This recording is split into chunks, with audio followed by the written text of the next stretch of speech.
지난 금요일에 우리 기장총회에서는 세월호 2주기를 지나서 특별히 아직도 바닷속에 있는 9명의 미수습자 가족들을 위로하고 그분들이 빨리 돌아올 수 있기를 바라는 마음에서 성찬 예배를 팽목항에서 드렸습니다. 호남 지역에 있는 3개 노예가 중심이 되었고 또 경기 노예에서도 우리 교인들 7명을 포함해서 9명이 함께 가서 같은 마음으로 기도하고 또 예배를 드리고 왔습니다.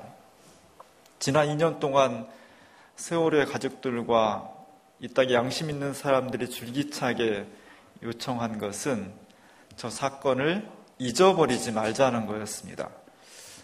그래서 팽목항이 제가 목포에 살아봤기 때문에 목포가 되게 멀거든요.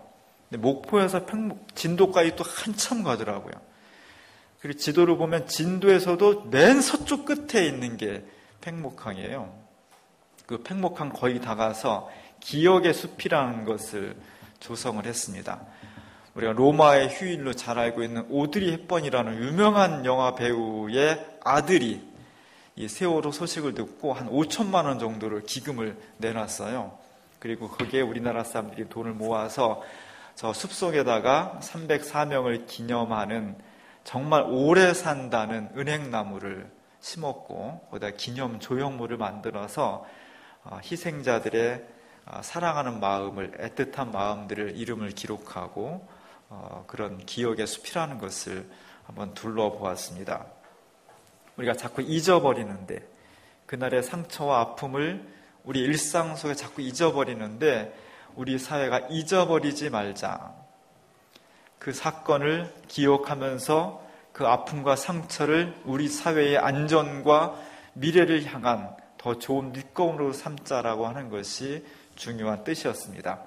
그리고 항구, 정말 5월의 항구는 바람도 잔잔하고 바닷가도 멋있고 하늘도 푸른 그런 상황에서 저희가 함께 예배를 드렸고요.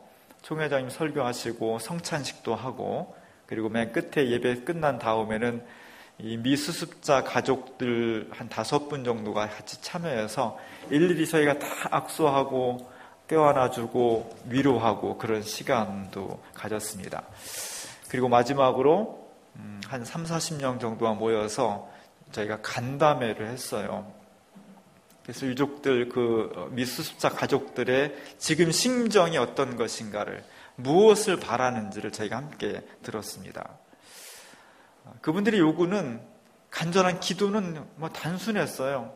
우리도 유가족으로 불리고 싶습니다.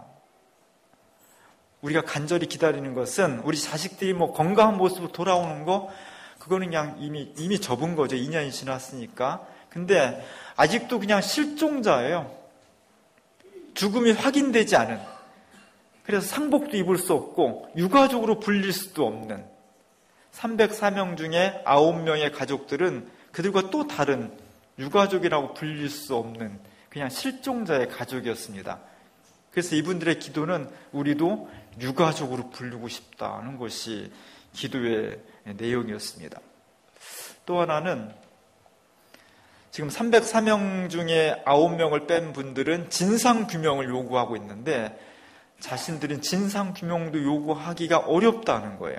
왜냐하면 7월 달부터 선체를 인양할 텐데 그 모든 인양하는 권리, 방식, 이 모든 것이 다 정부에 절대적으로 의존할 수밖에 없는 상황이라 사실 정부에 요만큼이라도 뭘 요구하거나 밑보일 수가 없다는 거예요. 그냥 정부 잘 해줘서 제발 부탁이니까 이 선체를 좀 잘 인양해주고 우리 자식들, 우리 가족들, 희생자들을 이렇게 조심조심 잘 다뤄줬으면 좋겠다고 막 그냥 사정사정하는 그런 상황이에요. 그리고 세 번째로는 이미 죽은 희생자들이 진짜 조금이라도 더 온전한 모습으로 수습이 됐으면 좋겠다, 칠신이. 그리고 이 선체가 온전히 인양됐으면 좋겠다 하는 것이 그들의 간절한 요구였습니다.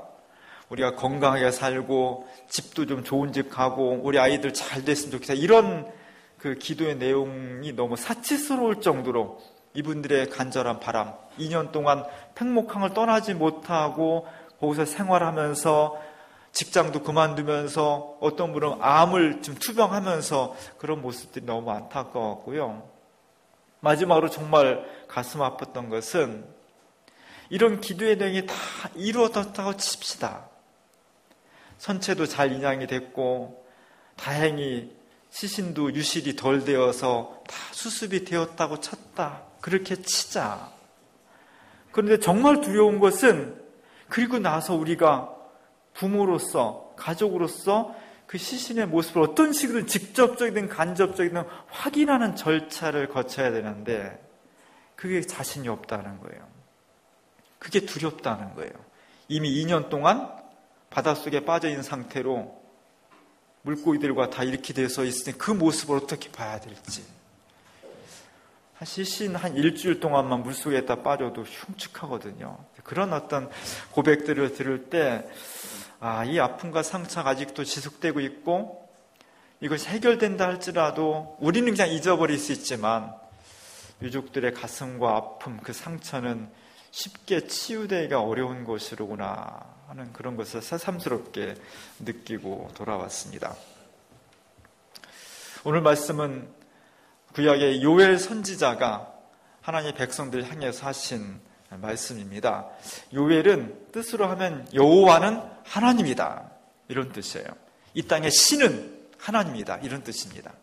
근데 이분에 대한 어떤 정보가 성경에 잘 나와 있질 않아요. 어느 시대 사람인지, 가족관계는 어떤지, 무엇을 고민했고 어떻게 했는지 이런 것들이 사실은 다른 예언자에 비해서 배경이 잘 나와 있지 않습니다. 분명한 것은 요엘 선지자의 시대는 기근의 시대였다는 거예요. 편안하고 풍족하고 행복한 시대가 아니라 너무너무 힘들고 어려운 시대. 그래서 오늘 제가 주보에 실은 미켈란젤로가 그린 천지창조, 바티칸의 시스티나 소성당 천장에 천지창조라는 거대한 그림을 미켈란젤로가 1508년부터 4년 동안 그렸습니다. 그 천장의 맨 끝에 보면 요엘 선지자의 모습이 나와요. 요엘 선지자가 하나님의 말씀을 지금 읽고 있는 겁니다. 그 말씀은 1.1획도 변경하거나 빠뜨리거나 왜곡할 수가 없는 거예요.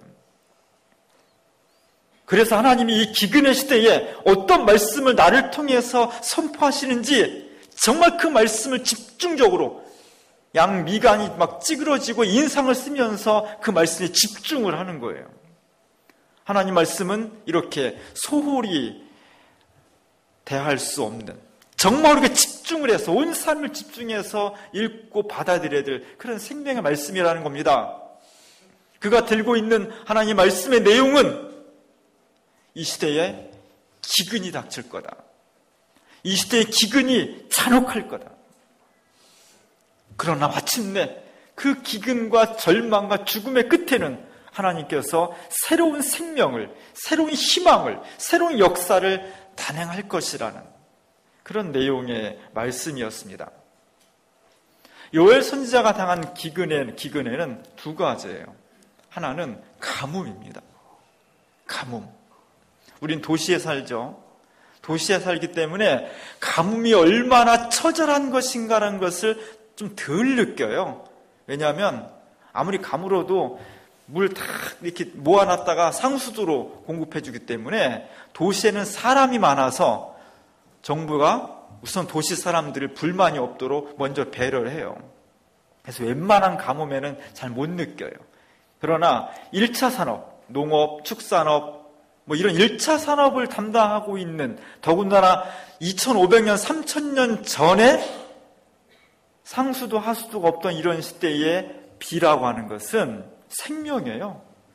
물은 곧 생명이에요. 저도 고등학교 때 아버님이 농사를 지셨습니다. 갑자기 기억에 남는 것이 요맘때쯤 되면 이제 모내기를 막 하고 좀 있다가 가뭄이 와요. 그러면 저수지가 점점 줄어들어요. 그러면 그 밭길을 지나서 지게에다가 발동기를 이고 무겁잖아요. 그걸 막 간신히 지고 가서 저수지로부터 물을 막 대가지고 논이 메마르지 않도록 그거를 막 어떤 때는 밤에, 어떤 때는 새벽에 막 이랬던 기억이 나요. 농촌에 가면 농촌 마을 주민들은 거의 친척과 같습니다. 굉장히 친하게 지내요. 저 집에 숟가락이 몇 개고 뭐가 문제인지 다 알고 있어요. 그런데도 싸움을 하는 경우가 있어요. 뭐 때문에 싸우냐 하면 물꽃 때문에 싸워요. 가뭄에 있다가 물이 내려와서 이제 물이 또랑에 막 있는데 그 물꽃을 내 눈으로 대야 네 눈으로 대야 때문에 어떤 때는 막 목숨 걸고 싸우는 경우도 있어요. 왜냐하면 가뭄은 죽음이고 물은 생명이기 때문이에요. 그런 어떤 가뭄이 얼마나 생명에 위험한 것인가를 우리가 잘 지금 못 느끼고 있어서 이 가뭄의 기근이 얼마나 처절한 거라는 것을 사실은 피부로 느끼기가 어려워요, 지금 우리는. 근데 이 말씀이 우리에게 정말 생명의 말씀으로 다가오려면 가뭄을 느껴야 돼. 정말 비 한 방울 나오지 않고 땅이 갈라지고 죽음 망대 속에 들어오는 그런 절실한 마음을 느껴야만 오늘 이 요엘 선지자의 말씀이 생명과 복음의 말씀으로 다가올 수 있는 거예요. 물질적인 비, 물질적인 가뭄도 문제이지만 우리는 80년대라 정말 가뭄의 시대를 살았어요. 70년대 말부터 80년대에 김지하라는 시인은 대단했습니다.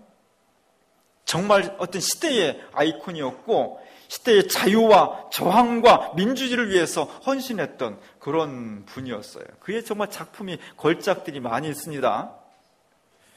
91년 4월 달부터 6월 달까지 한 2달 동안 우리나라 91년도에 분신정국이라는 것이 있었어요. 민주주의를 회복하기 위해서 학생과 노동자들이 한 2달 동안에 10명이 분신했습니다. 연달아서. 그리고 한 명은 투신 자살을 했어요. 그리고 2명은 경찰에 의해서 살해당했습니다. 이런 어떤 끔찍한 정말 죽음의 시대에 있어서 그때까지 민주주의를 위해서 열심히 외치던 김지하라는 시인이 조선일보에다가 장문의 글을 썼어요. 글을 게재했어요. 뭐라고 썼어요? 죽음의 구판을 치워버려라. 이런 글을 썼어요. 그리고 최근에도 세월호 유족들에게 국민 세금을 걷어서 주는 것은 잘못된 일이다. 그걸로 차라리 비행기 사고 장갑차 사야 돼. 뭐 이런 망발을 해서 지금은 완전히 우리한테 스승이 되지 못하고 있지만 사실 70년대, 80년대는 김지하라는 시인이 정말 펜이 칼보다 강할 정도로 위대한 그런 사상가요, 문필가였습니다. 그 사람의 수많은 걸작 중에 우리가 너무나 잘 알고 있는 타는 목마름으로라는 시가 있어요. 사실 이 시는 외국에 있는 어떤 시를 표절한 것이라는 이야기도 있는데 제가 읽어보니까 표절까지는 아닌 것 같아요. 어쨌든 그 70년대, 80년대 암울한 그 시대의 어떤 사람들의 사회 속에서의 갈증, 민주주의와 자유에 대한 갈망, 막 타는 것 같은 죽음의 세상 속에서 얼마나 그것을 갈망했는지 그 시를 잘 만들었어요. 우리가 좋아하는 안치환이라는 가수가 이 노래를 불렀습니다. 목에 핏대 딱 세우면서 그 노래를 한번 다 알고 있지만 한번 추억 삼아서 한번 다시 한번 들어보겠습니다.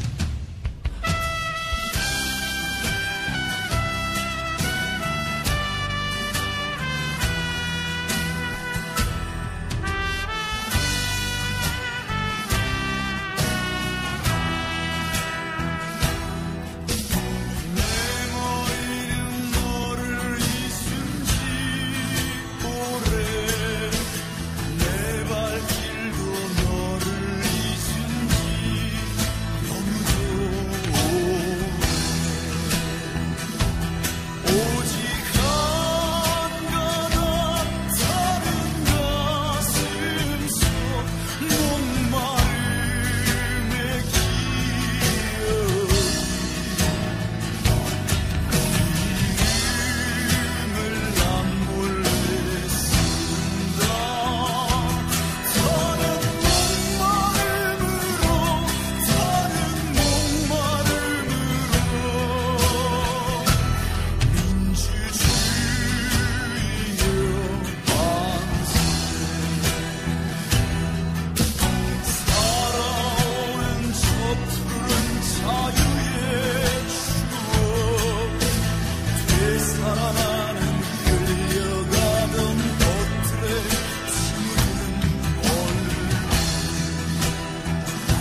지금이야 우리가 이명박 박근혜 정부 아래에서 많은 어려움이 있지만 그래도 우리는 그 전에 10년이라는 민주화를 경험한 이후예요.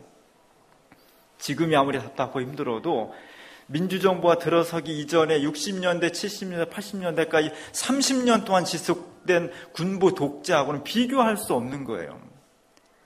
많은 억압을 받았습니다. 생각할 수도 없는 민권 침해와 폭력을 경험했습니다.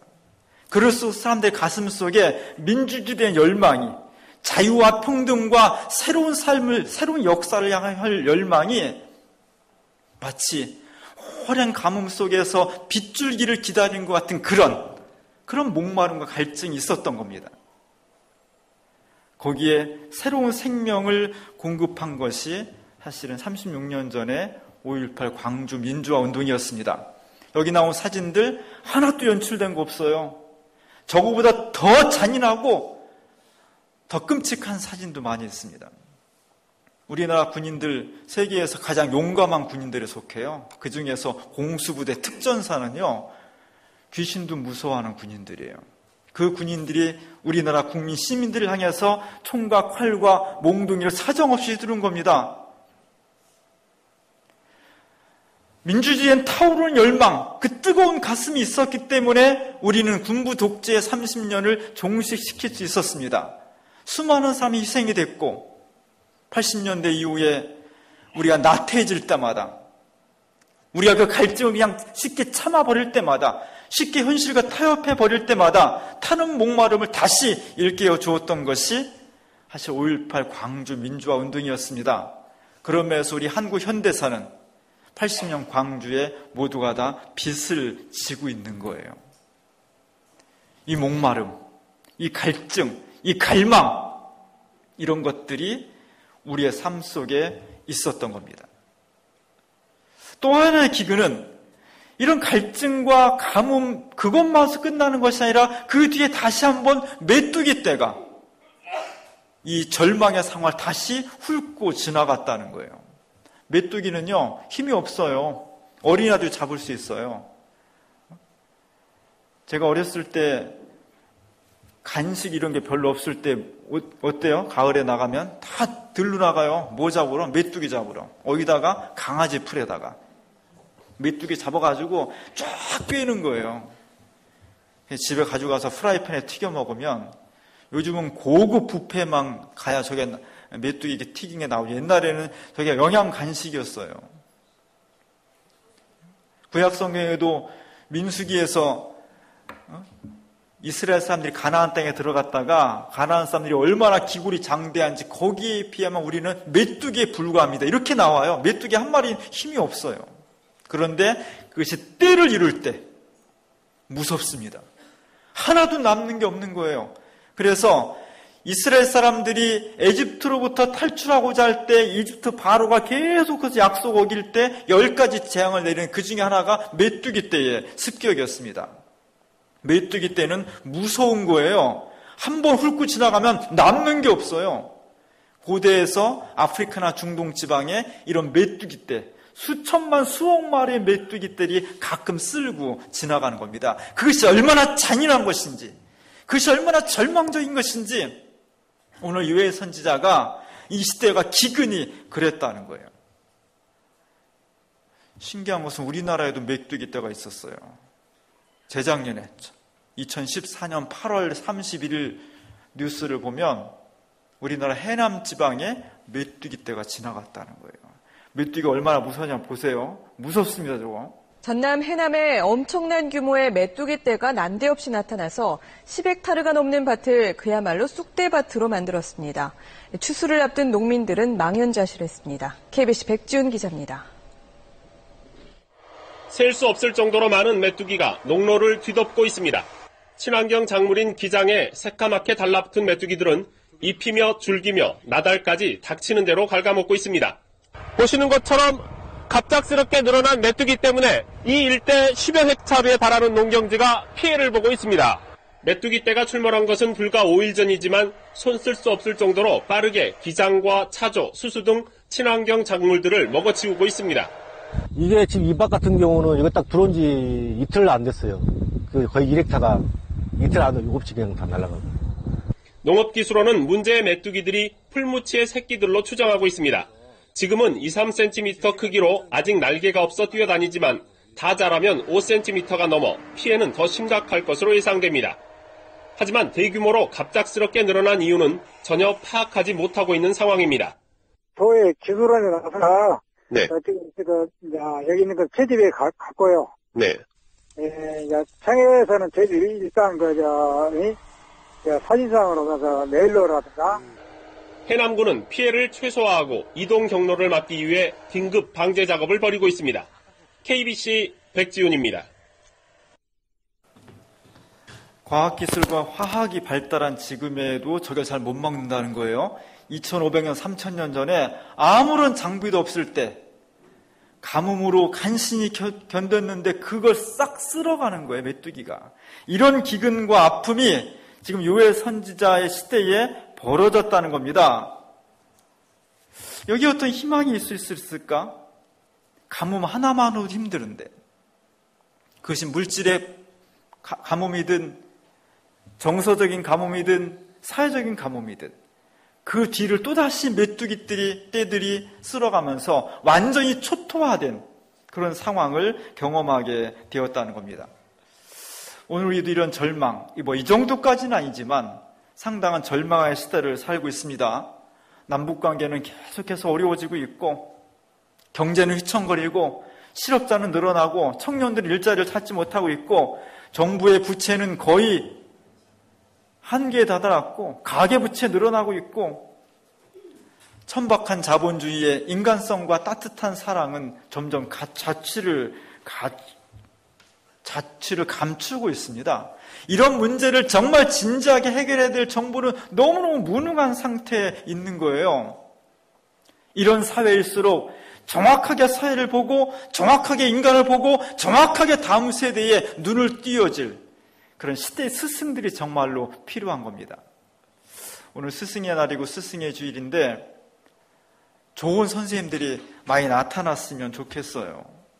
특별히 다음 세대를 교육한다는 것은 이런 시대의 갈증의 원인이 무엇인지 우리가 이것을 어떻게 극복할 수 있는지를 정말 해안을 가지고 미래를 보는 그런 눈을 가지고 우리 다음 세대에 대해 키우는 거예요. 그것을 전승하는 거예요. 특별히 일반 사회 선생님도 중요하지만 교회에서 이런 우리 아이들을, 우리 청소년들을 하나님의 입장으로, 하나님의 시각에서 영원한 생명과 희망을 선언해야 될 선생님들의 역할이 너무너무나 중요한 겁니다. 절망을 넘어서, 고통을 넘어서 이 시대의 희망을 선언해줄 그런 스승님들이 너무너무 소중한 그런 시대를 우리가 살고 있는 겁니다. 정말로 중요한 것은 오늘 요엘 선지자의 이 선언의 말씀 속에서 절망했구나, 이렇게 현실이 어렵구나, 이것으로 끝나지 않았다는 거예요. 진정한 복음은 탄식에 만족하지 않습니다. 현실을 사회과학적으로 분석하는데 끝나지 않습니다. 이렇게 어려운데, 이렇게 절망적인데 그 속에서 생명의 길이 무엇인가를 선언하는 것이 복음의 능력이에요. 오늘 하나님께서는 요엘을 통해서 환상을 보여주십니다. 자, 봐라. 넓게 보라는 거예요. 마당에 밀이 가득할 것이라는 거예요. 지금 아무것도 없어요. 마당은 텅텅 비어 있습니다. 여러분이 가지고 있는 장독마다 아무것도 없는데, 기름도 포도주도 아무것도 없는데 이제 그 항아리마다 기름과 생활에 필요한 포도주가 가득 채워질 것이라는 거예요. 현실은 아무것도 없습니다. 그런데 하나님께서는 이 시대와 요엘 선지자를 통해서 지금 보이지 않지만 환상을 불어넣어주고 있는 거예요. 오늘 25절에 보니까 메뚜기 떼들이 다 훑고 지나간 그대로 너희에게 갚아주고 다시 회복시켜 줄 것이라는 그런 음성을 들려주고 있습니다. 우리가 고난을 당할 때, 가뭄을 당하든 메뚜기 떼 습격을 당하든 건강의 문제든 어떤 고난을 당하든 이 고난 속에 하나님께서 어떤 의미를 주셨는지를 집요하게 추적해야 돼. 너무 힘들다, 너무 고통스럽다, 왜 나를 힘들게 하십니까? 이것으로 끝나는 것이 아니라 나의 실패와 나의 아픔과 나의 상처 속에 하나님께서 어떤 구원의 섭리를 담아두셨는지를 고민하고 기도하고 묻고 대답하면서 그 속에 담긴 구원의 뜻을 찾아가는 것이 그리스도인의 모습이에요. 그랬을 때 오늘 요엘 선지자의 음성처럼 반전을 주시는 거예요. 지금은 비록 고난이고 눈물이지만 너에게 새로운 생명을, 새로운 길을 열어주실 것이다. 그것이 하나님의 약속이었습니다. 수치를 당하지 않게 할 것이라는 거예요. 가난이 곧 부끄러운 건 아니죠. 몸이 아픈 것이 곧 부끄러운 것은 아닙니다. 실패가 부끄러운 건 아니에요. 그러나 실제로 살다 보면 가난 때문에 치욕을 당하기도 하고, 몸이 불편한 것 때문에 무시를 당하기도 하고, 연약한 것 때문에 힘이 없어서 사람들한테 곤욕을 당하기도 합니다. 하나님께서는 어떠한 시련과 아픔과 고난이 있을지라도 그곳에서 새롭게 그것을 극복할 수 있는 희망을 우리에게 불어넣어주고 있는 겁니다. 그게 뭐냐? 오늘 요엘 선지자는 어떻게 이걸 회복할 거냐? 하나님께서 이른 비와 늦은 비를 적절하게 내어줄 것이다. 그러기 때문에 오늘 23절에 보면 너희가 기뻐하고 즐거워하라는 거예요. 지금은 어렵지만, 지금은 기근의 시대이지만, 지금은 어떤 희망도 보일 것 같지 않지만 하나님께서 적절한 때에 이른 비와 늦은 비를 내려주실 것이기 때문에 기뻐하고 즐거워하라는 겁니다. 저렇게 막 쩍쩍 갈라져 있고 물 한 방울 없던 땅에 하나님이 언젠가 비를 내려서 그 기근의 땅을 물의 땅으로 바꿔주시고 생명이 죽어가는 곳에 새로운 생명을 꽃피워 주실 거라는 겁니다. 가뭄, 기근, 메뚜기 때 아무것도 남지 않은 절망의 시대에 하나님께서 비를 내려주신다고 했습니다. 오늘 우리가 비가 왔으면 좋겠습니다. 오늘 말고, 진짜 비 말고, 오늘 행사가 있으니까 비가 안 와야 돼요. 비가 와야 돼. 어떤 비가 와야 되냐? 이 요엘 선지자의 음성을 듣는 초대교회 사람들은, 우리 신앙의 선배들은 이 비를 성령의 비라고 고백을 했어요. 하나님께서 이 가뭄의 시대에, 이 기근의 시대에 우리를 정말로 새롭게 세워줄 건 뭐냐? 성령이 우리한테 임하시면, 성령의 비가 우리에게 임하시면 이 기근을, 가뭄을, 이 죽음의 시대를 충분히 극복할 수 있다고, 그렇게 초대교회 성도들은 믿었습니다.